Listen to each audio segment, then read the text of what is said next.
घटना मुंबईतली आहे। पती पत्नी दोघांमध्ये रोज वाद व्हायचे। बहिणीचा त्रास पाहून भाऊ भांडण सोडवायला आला। नातेवाईकांकडे जायचं म्हणून बहीण, तिचा मुलगा आणि तो भाऊ तिघे मुलुंड रेल्वे स्टेशनवर पोहोचले। कार्ड घरी विसरल्यानं बहिणीला तिथंच उभं करून भाच्यासोबत तो भाऊ घरी गेला। रागात असलेल्या पतीनं भावाला घरात कोंडलं आणि तो रेल्वे स्टेशनवर पोहोचला। इथपर्यंत सगळं वाद बाचाबाचीपर्यंत सुरू होतं। पण पत्नी ऐकत नाहीये हे लक्षात आल्यावर पतीनं पत्नीला चालत्या रेल्वे खाली ढकललं आणि पळून गेला। मग तो सापडला का? त्यानं असं का केलं? आणि मुळात त्या महिलेला या सगळ्याची कल्पना होती म्हणून तिनं पोलिसातही धाव घेतली होती। मग तिथं काय झालं? हादरवणाऱ्या या घटनेबाबत सगळं सविस्तर पाहूया या व्हिडिओतून।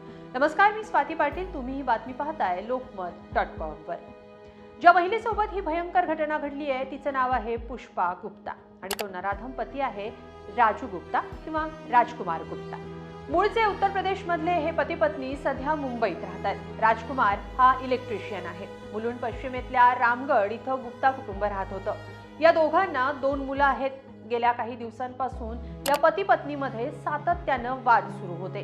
राजकुमार पुष्पाच्या चारित्र्यावरून संशय घेऊन रोज तिच्याशी भांडण करायचा। पतीच्या या सततच्या भांडणांना कंटाळून पुष्पा यांनी 13 फेब्रुवारी रोजी मुलुंड पोलीस ठाण्यात तक्रार दिली। रोजच्या भांडणांना कंटाळून पुष्पा मोठ्या मुलाला सोबत घेऊन उत्तर प्रदेशातल्या त्यांच्या माहेरी गेल्या, तर छोटा मुलगा पती राजू सोबतच थांबला। पुष्पा यांचं माहेर हे उत्तर प्रदेशमध्ये आहे। त्यांचा भाऊ कमलेश कुमार हा सैन्यात आहे। पतीसोबत झालेला वाद मिटवण्यासाठी पुष्पा यांच्या भावानं पुढाकार घेतला। पुष्पा यांना मुंबईला यायचं नव्हतं, पण भावाच्या सांगण्यावरून त्या मुंबईत आल्या।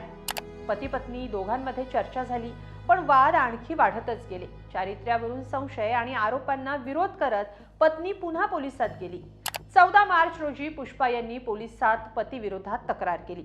कळवा इथं पुष्पा यांचे नातेवाईक राहतात। त्यांच्याकडे जाण्यासाठी म्हणून भाऊ कमलेश, पुष्पा आणि त्यांचा मुलगा मुलुंड रेल्वे स्थानकावर आले। त्यांनी कळव्याला जाण्यासाठी तिकीटही काढलं, पण कमलेश यांनी वॉलेट बघितलं तेव्हा त्यांचं ATM कार्ड, ओळखपत्र, पॅन कार्ड आणि लष्करी सेवेत असल्याचं ओळखपत्रही गायब होतं। ते घरून आणण्यासाठी म्हणून कमलेश बहिणीला तिथंच थांबवून भाच्यासह घरी गेले। इकडे संतापलेल्या पतीनं कमलेश आणि स्वतःच्या मुलाला घरात कोंडलं आणि तो पत्नीकडे रेल्वे स्थानकावर गेला। तिथं पुष्पा प्लॅटफॉर्म क्रमांक 1 वर थांबल्या होत्या। मुलुंड रेल्वे स्थानकावर राजकुमार आणि पत्नी पुष्पा यांच्यात वाद सुरू झाला। पुष्पा यांनी थेट घटस्फोटाची मागणी केली आणि तिथंच राजकुमारचा राग अनावर झाला। त्याने समोरून येणाऱ्या रेल्वे समोर काहीही विचार न करता पुष्पा यांना ढकलून दिलं। त्यांचं काय झालं हे न पाहता तो पळूनही गेला। इकडे पुष्पा यांचा भाऊ कमलेश यांनी शेजाऱ्यांच्या मदतीनं स्वतःची सुटका करून घेतली आणि थेट मुलुंड रेल्वे स्थानक गाठलं। तर इकडे मुलुंड रेल्वे स्थानकावर प्रवाशांनी स्टेशन मास्तरांना घटनेची माहिती दिली।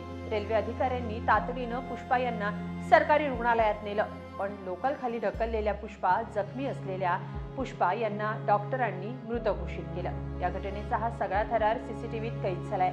हादरवणाऱ्या या घटनेत पुष्पा गुप्ता यांचा मृत्यू झालाय, तर नराधम पती राजकुमार फरार झाला। कुर्ला GRPनं दिलेल्या तक्रारीच्या आधारे आरोपी राजकुमार गुप्ता याच्या विरुद्ध भारतीय न्याय संहिता कलम 103 म्हणजे खुनाच्या आरोपाखाली गुन्हा दाखल झालाय। रेल्वे पोलिसांच्या विशेष पथकानं त्याचा शोध घेतला आणि त्याला सुरतमधून अटकही केली। या घटनेचा पुढचा तपास पोलीस करतायत, पण भांडणाचं कारण काही का असेना अशा प्रकारे विकृत प्रतिक्रिया माणुसकीला संपवणारी आहे असंच म्हणावं लागेल। तुम्हाला काय वाटतं? कमेंटमध्ये नक्की लिहा आणि लोकमत.com ला सबस्क्राईब करा।